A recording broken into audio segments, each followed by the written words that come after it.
Welcome back to another episode of the Eager to Please podcast. We're 2 weeks into our discussion on family matters, and I wanted to talk a little bit about the story behind this month's song, Close to Home.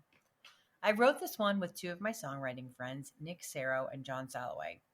It's a song based on the realization that sometimes history repeats itself, no matter how hard you try to do something differently. We spend our childhoods observing and internalizing the world around us, picking up on subtle messages from our parents and grandparents.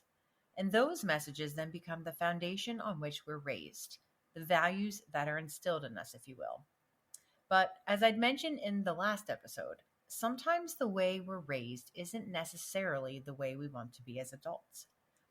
I remember when I was in elementary school, my parents told my younger sister and me that they were getting separated. Of course, we were confused because we had no idea what that meant. Did we have to choose which parent we wanted to live with? What if we wanted to be with both? We had no idea what that was going to look like, and we had no idea why it was happening in the first place.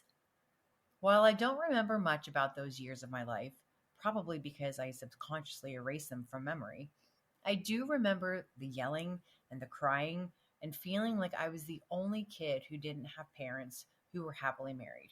I remember going back and forth between houses, getting up at 5 a.m. on our weeks with mom to go to the babysitters so she could finish nursing school. As my parents were heading closer down a path to a permanent separation, I became more and more of a skeptic that true love even existed.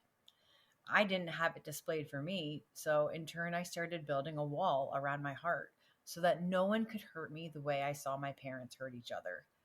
I would never let boyfriends get too close. In fact, I would make up excuse after excuse as to why I couldn't ever go out or why I didn't want to date them.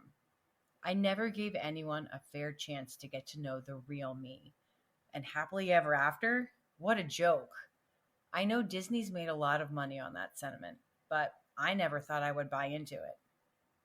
When my dad got diagnosed with ALS, my parents, quote unquote, reconciled so mom could help take care of him until his nasty disease ended up taking his life a few short years later. Call it for better or for worse or whatever you want, but just because they got back together didn't mean it was happy days ahead. There was a lot of sadness and resentment on both their parts. My dad's because he was losing his ability to be independent, and my mom's because she was taking care of someone who was clearly projecting his frustration on her.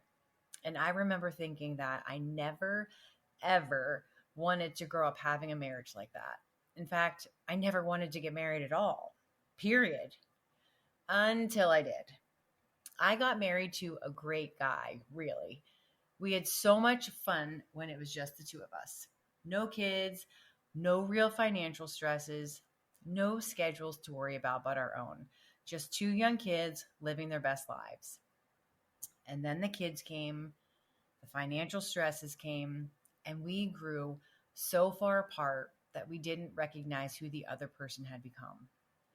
We didn't even remember why we got married in the first place. It was like we had become roommates. And when we both realized our marriage was over, I recall my ex-husband saying to me one night, "I'm sorry, Natalie. I feel like you never really even gave me a chance." And the sad thing is, looking back, is that he was right. I was so focused on upholding this idea of a perfect family and not becoming who my parents were that I wasn't capable of letting anyone get close to me. I was hell-bent on staying in a marriage for the kids because I didn't want to put them through what I experienced as a kid. 1 week at mom's, 1 week at dad's. I was afraid of what their friends would think about them, and I was embarrassed to admit I was a failure. But the truth of the matter is that no one gets married to get divorced. But staying in an unhappy marriage doesn't work either. I didn't want to show my girls that they had to force themselves to stay just because it might look like the right thing to do. Sometimes, in order to find balance, you have to learn to let things go. And let me tell you, that has been one of the hardest things to learn. Next week, we have a special guest joining us, and I know you're going to love her as much as I do. She's a wealth of knowledge on the subject, and I can't wait for you to meet her. I'll see you for next week's episode.